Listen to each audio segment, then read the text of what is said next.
ಅದನ್ನು ಉಪಯೋಗದ ರೀತಿಯಲ್ಲಿ ಮಾಡೋದಾದ್ರೆ ನಮ್ಗೆ ಪ್ರಯೋಜನ ಇಲ್ಲ. ಮೊನ್ನೆ ನಾವು ಮೀಟಿಂಗಲ್ಲಿ ಕೂತಾಗ ಯಾರೆಲ್ಲ ಇದ್ದಿದ್ರು ಮಾತಾಡಿದ್ರು, ನಮಗೆ ಆಲ್ ವೆದರ್ ಜಟ್ಟಿ ಬೇಕಾಗುತ್ತೆ. ನಮಗೀಗ ಮಳೆಗಾಲ ಬಂದಾಗ ನಮಗೆ ಫಿಶಿಂಗ್ ಮಾಡಲಿಕ್ಕೆ ನಾವು NMPT ಒಳಗೆ ಹೋಗಿ ಅಲ್ಲಿ ಪರ್ಮಿಷನ್ ತಗೊಂಡು ನಾವು ಮಾಡ್ತಾ ಇದ್ದೇವೆ. ಅದರ ಅಲ್ಲಿಗೆ ಹೋಗದೆ ನಮ್ಮ ನಂಬರ್ಸ್ಗೆ ಇಲ್ಲಿ ಒಂದು ಜಟ್ಟಿ ಮಾಡಿದರೆ ನಮಗೆ ಸಹಾಯ ಆಗ್ತದೆ ಅನ್ನುವಂಥ ಮನಸ್ಥಿತಿಯಲ್ಲಿ ಎಲ್ಲರೂ ಇದ್ರು. ಈಗ ನಮಗೆ ಅದು ಮಳೆಗಾಲದಲ್ಲಿ ಫಿಶಿಂಗ್ ಮಾಡ್ಲಿಕ್ಕೆ ಆಗದಿದ್ರೆ ನಾಡದೋಣಿಯವರಿಗೆ ಮಳೆಗಾಲದಲ್ಲೇ ಫಿಶಿಂಗ್ ಮಾಡಬೇಕಾಗ್ತದೆ. ಯಾಕಂದರೆ ಉಳಿದವರು ಟ್ರಾಲ್ ಬೋಟ್ಸು ಅದು ಇದು ಬೇರೆ ಟೈಮಲ್ಲಿ ಫಿಶಿಂಗ್ ಪರ್ಮಿಷನ್ ಇರ್ತದೆ, ಮಳೆಗಾಲದಲ್ಲಿ ಪರ್ಮಿಷನ್ ಇರೋದಿಲ್ಲ. ಇವರಿಗಾಗ ಪರ್ಮಿಷನ್ ಇರ್ತದೆ. ಆ ಸಮಯದಲ್ಲಿ ನಮಗೆ ಇದು ಪ್ರಯೋಜನ ಆಗದಿದ್ರೆ ಏನು ಮಾಡೋದು ಅನ್ನೋದು ಅವ್ರ ಪ್ರಶ್ನೆ. ಮುಂದೆ ಅವ್ರು ಹೇಳ್ತಾರೆ.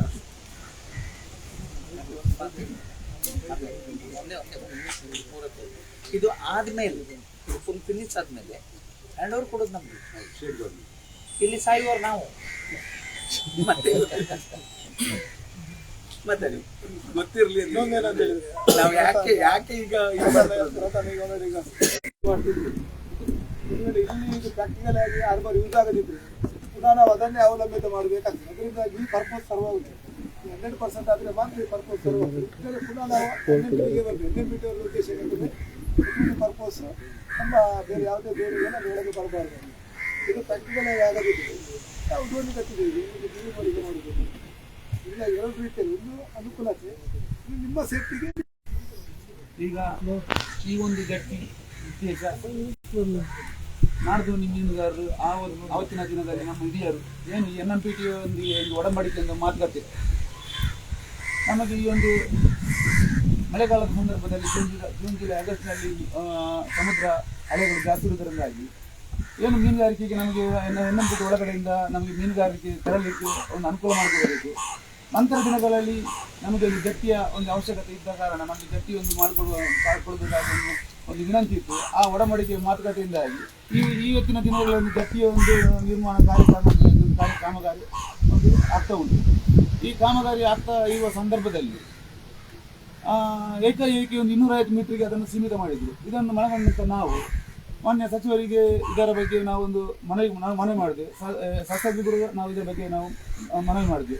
ಇದು ಈ ಮೀನುಗಾರಿಕೆಗೆ ಇದು ಅನಾನುಕೂಲ. ಹಾಗಾಗಿ ಈ ಜಟ್ಟಿಯನ್ನು ಆದಷ್ಟು ಬೇಗ ಇದನ್ನು ತಡೆ ಹಿಡಿದು ಇದನ್ನು ಎಕ್ಸ್ಟೆನ್ಷನ್ ಮಾಡಬೇಕು. ಇದು ಜಟ್ಟಿ ಸರಿ ಇಲ್ಲ ಅನ್ನುವಂಥದ್ದನ್ನು ನಾವು ಸಚಿವರಿಗೆ ವಿಶ್ವಾಸ ತಗೊಂಡು ಈ ಒಂದು ಜಟ್ಟಿಯನ್ನು ಮುಂದುವರಿಸಬೇಕಂತ. ಆದರೆ ಈ ಮಳೆಗಾಲದ ನಂತರ ಸೆಪ್ಟೆಂಬರ್ ತಿಂಗಳಲ್ಲಿ ಅವರು ಏಕಾಏಕಿ ಕಾಮಗಾರಿಯನ್ನು ಪ್ರಾರಂಭ ಮಾಡಿರಬಹುದು. ಹಾಗಾಗಿ ನಮ್ಮನ್ನು ಯಾವುದೇ ಒಂದು ಗಣನೆಗೆ ತಗೊಳ್ಳದೆ ಈ ಕಾಮಗಾರಿಯನ್ನು ಪ್ರಾರಂಭ ಮಾಡಿದನ್ನು ಮನಗೊಂಡ ನಾವು ಒಂದು ಸಾಂಕೇತಿಕವಾಗಿ ಪ್ರತಿಭಟನೆ ಮಾಡುವುದನ್ನು ಸಾಂಕೇತಿಕ ಪ್ರತಿಭಟನೆ ಮಾಡಿದ್ವಿ.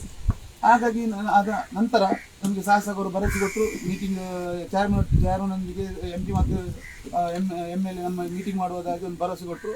ನಂತರದ ದಿವಸದಲ್ಲಿ ಮೀಟಿಂಗ್ ಕೂಡ ಮಾಡಿದ್ವಿ. ಆ ಮೀಟಿಂಗಲ್ಲಿ ಸಾಧಾರಣ 3 ಗಂಟೆಯ ಮೀಟಿಂಗ್. ಅವರು NMPT ವತಿಯಿಂದ ಬಂದಂಥ ಒಂದು ಮಾತೇನೆಂದರೆ ಈ ಒಂದು ಜಟ್ಟಿ ಮೀನುಗಾರರಿಗೆ ಅನುಕೂಲವಾದ ರೀತಿಯಲ್ಲಿ ಉಂಟು. ಹಾಗಾಗಿ ಇದು ಜಟ್ಟಿ ಆದ ನಂತರ ನಿಮಗೆ ಇದು ಒಂದು ಮೀನುಗಾರಿಕೆ ಮಾಡ್ಬೋದು ಅನ್ನುವಂಥ ಒಂದು ಭರವಸೆ ಕೊಟ್ಟು ಸತತ 3 ಗಂಟೆ ವಾದ ನಂತರ ನಮಗೆ ಬೇರೆ ಸಾಧಾರಣ ಜೂನ್ನಿಂದ ಸೆಪ್ಟೆಂಬರ್ ತನಕ ಮಳೆಗಾಲದ ಮೀನುಗಾರಿಕೆ ಒಂದು ವೇಳೆ ಇದು ಅನನುಕೂಲ ಆದರೆ ಮೀನುಗಾರಿಕೆ ಮಾಡಲಿಕ್ಕೆ ಇದು ಸಾಧ್ಯವಾಗದಿದ್ದರೆ ನೀವು ಇಮಿಡಿಯೇಟ್ಲಿ ಆಗಿ ಇದನ್ನು ಎಕ್ಸ್ಟೆನ್ಷನ್ ಮಾಡಿ ನಾನು ಕೊಡ್ತೇನೆ ಅನ್ನುವಂಥದ್ದು ನಮಗೆ ರೈಟಿಂಗಲ್ಲಿ ಕೊಡಬೇಕನ್ನುವಂಥದ್ದು. ನಾವು ಸಾರ್ವಜನಿಕರ ತೆರಿಗೆ ಹಣವನ್ನು ಈ ರೀತಿ ಫೋಲ್ ಮಾಡೋದಂದ್ರೆ ಇದು ಯಾರ ಉದ್ದೇಶಕ್ಕೆ ಜಟ್ಟಿ ಮಾಡ್ತಿದ್ದಾರೆ? ನಾಡದ ಮೀನುಗಾರಿಕೆ ಇದು ಸೀಮಿತವಾಗಿರ್ಬೇಕಂತ ಜಟ್ಟಿ ಮೀನುಗಾರರ ಅಭಿಪ್ರಾಯದ ಮೇಲೆ ಇದು ಜಟ್ಟಿ ನಿರ್ಮಾಣ ಬಗ್ಗೆ 250 ಮೀಟರ್ಗೆ ಜಟ್ಟಿ ಸೀಮಿತ ಮಾಡಿ ಇದರಲ್ಲಿ ಮೀನುಗಾರಿಕೆ ಮಾಡಬಹುದು ಅನ್ನುವಂಥ ಒಂದು ನಮಗೆ ಅವರು ಭರವಸೆ ಕೊಡುವಾಗ ನಾವು ಯಾವ ರೀತಿ ಇದನ್ನು ಒಪ್ಪಿಕೊಳ್ಳುವುದು? ಹಾಗಾಗಿ ನಮ್ಮ ಬೇಡಿಕೆ ಇತ್ತು, ಇದನ್ನೊಂದು 500 ಮೀಟರ್ಗೆ ಇದನ್ನು ಎಕ್ಸ್ಟೆನ್ಷನ್ ಮಾಡಬೇಕು. ನಂತರ ಭಾಗದಲ್ಲಿ ನಾಡದ ಮೀನುಗಾರರಿಗೆ ಮೇಲ್ಗಡೆ ಜಟ್ಟಿಯ ಅವಶ್ಯಕತೆ ಇಲ್ಲ. ಹಾಗಾಗಿ ಮರಳಿನ ನಮಗೆ ಬಿಟ್ಟುಕೊಡ್ಬೇಕು ಅನ್ನುವಂಥದ್ದನ್ನು ನಾವು ಕೂಡ ಅವರಿಗೆ ಮನವಿ ಮಾಡಿದ್ದೀರಾ. ಇಷ್ಟು ಇದು ಆದಂಥ ಒಂದು ಅಲ್ಲಿ ಚರ್ಚೆ.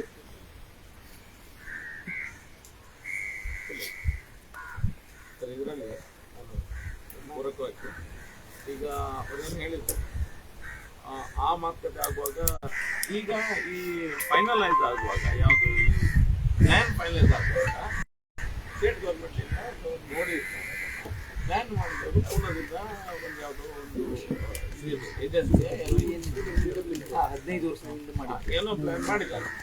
ಈಗ ಇವ್ರು ಕೇಳೋದಂತ ಹೇಳಿದ್ರೆ ನೀವು ಪ್ಲಾನ್ ಅನ್ನ ರಿವಿಸಿಟ್ ಮಾಡಿ ಪ್ಲಾನ್ ಚೇಂಜ್ ಮಾಡಿಕೊಂಡು ಸರಿ ಮಾಡಿ ಕೊಡಿ ಅಂತ ಹೇಳೋದೇ ಒಂದು ಇದು ಬೇಡಿಕೆ. ನಮಗೆ ಜಟ್ಟಿ ಬೇಕಂತ ಹೇಗಂತ ಹೇಳಿದ್ರೆ ಸರಿಯಾಗಿ ಬೇಕು, ಎಲ್ಲರಿಗೂ ಒಂದು ವ್ಯವಸ್ಥೆ ಕೊಡಬೇಕು.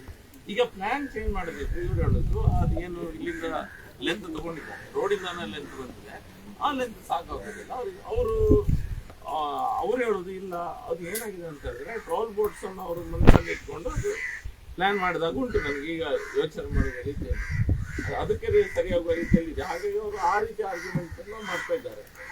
ಟ್ರಾಲ್ ಬೋಟಿಗೆ ಬರ್ಲಿಕ್ಕೆ ಸಮಸ್ಯೆ ಇರ್ಲಿಕ್ಕಿಲ್ಲ, ಆದ್ರೆ ನಾಡದವಳಿ ಮೀನುಗಾರಿಕೆ ಒಳ ಬರ್ಲಿಕ್ಕೆ ಸಮಸ್ಯೆ ಇದೆ ಸರ್. ಇದು ಈ ಪಾಯಿಂಟ್ ಅನ್ನು ಸರಿ ಮಾಡ್ಲಿಕ್ಕೆ ಆಗದಿದ್ದರೆ ಮತ್ತು ನಾವೀಗ ಸ್ಟ್ಯಾಂಡ್ ಸ್ಟಿಲ್ ಅಲ್ಲಿ ಇದ್ದೇವೆ. ನೆಕ್ಸ್ಟ್ ಆಗುದಾದ್ರೆ ಇವರಿಗೆ ಸಹಾಯ ರೀತಿ ಅಂತ ಆಗ್ಬೇಕು. ನೀವು ಹೇಳಿದಾಗೆ ಸುಮ್ಮನೆ ಒಂದು ಪ್ರಾಜೆಕ್ಟ್ ಕ್ಲೋಸ್ ಮಾಡಿ ಇವ್ರು ಯಾರಾದ್ರು ಗ್ಯಾರಂಟಿ ಕೊಡೋದಾದ್ರೂ ಅದು ನಡೀತದೆ. ಅವ್ರು ಗ್ಯಾರಂಟಿ ಕೇಳಿದ್ರು, ನೀವು ಯಾರಾದ್ರೂ ಗ್ಯಾರಂಟಿ ಕೊಡ್ತೀರಾ ನಮಗೆ?